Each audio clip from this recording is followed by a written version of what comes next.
ড্রেসটা চেঞ্জ হয়েছে, সবাই মিলে আনন্দ করবো। লোক সংখ্যা যদিও কম লাগছে এবছর।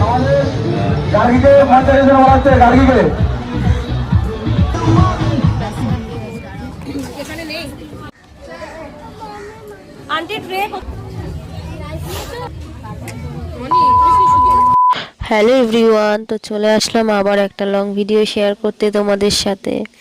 তো আজকের দিনটা হচ্ছে রনিদের স্কুলে যে পিকনিকের দিন ঠিক হয়েছিল সেই দিনটা। তো সকালবেলা একটু চা খেয়ে বেরিয়ে পড়েছি আমি আর রনি। আর সকাল সকাল রান্নাটাও তো সেরে নিয়েছিলাম, তো আজকে আর রান্নাটা দেখাতে পারলাম না। তো আমরা দুজনেই রেডি হয়ে এসে টোটোওয়ালার বাড়িতে এসে ওয়েট করছিলাম। তো আমাদের বাড়ির সামনেই টোটোওয়ালার বাড়ি। তো টোটোওয়ালা সোজা আমাদের দিয়ে গেছে রানাঘাট অবকাশ পার্কে। তো আশা করি অনেকেই এই পার্কটা চেনো। তো সেখানেই রনিদের স্কুলের পিকনিক স্পট ঠিক করা হয়েছিল। তো আগের বছরও এখানেই পিকনিকটা হয়েছিল।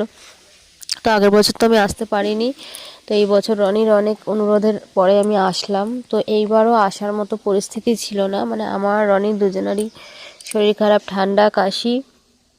তো এসে দেখি এখানে সকালের রান্না বান্না চলছে। তো সকালের টিফিন ছিল লুচি, তরকারি, ডিম সিদ্ধ। তো এদিকে রনিরা খুব এনজয় করছিল। তো এদিকে সকালের রান্না বান্নার প্রস্তুতি চলছিল। তো সকালে লুচি আর তরকারি হচ্ছিল, তারপরে দুপুরেরগুলোও টুকটাক গোছানো হচ্ছিল। তো ফাইনালি সকালের খাবার দেওয়া শুরু হয়ে গেছিলো। সকালের টিফিন মানে আমরা এসছি তার মোটামুটি আধ ঘন্টার মধ্যেই টিফিন দেওয়া শুরু হয়ে গেছিলো। এদিকে লুচি ভাজা হচ্ছে, আর এখানে সবাই ব্যাগপত্র রেখেছে, সবাই সবার ব্যাগ রেখেছে। আর এখানে প্রচুর গরম ছিল, মানে ঠান্ডা মানে একটুও ছিল না।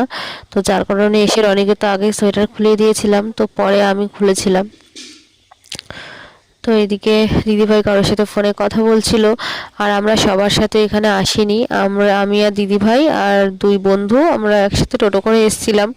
তো সকাল 9টার মধ্যে স্কুলের কাছে পৌঁছাতে বলেছিল, তো অত সকাল সকাল আমরা যেতে পারিনি, 9:30টার পরে একটু বেরিয়েছিলাম। এদিকে খাওয়া দাওয়া চলছে, ওদিকে চেয়ার টেবিলে খাওয়া হচ্ছিল। আর এদিকে কখন ব্যাচ উঠবে সেটা ওয়েট না করে এখানেও আবার একটা ত্রিপল মতো পেতে দিয়েছিল, সেখানেও সবাই খাওয়া দাওয়া চলছিল। তো বাচ্চাদেরকে নিয়ে এখানে খাওয়াটা একটু হলেও সুবিধা লাগছিল নিচে বসে। তো রনি যদিও বা একা একাই খাচ্ছিল।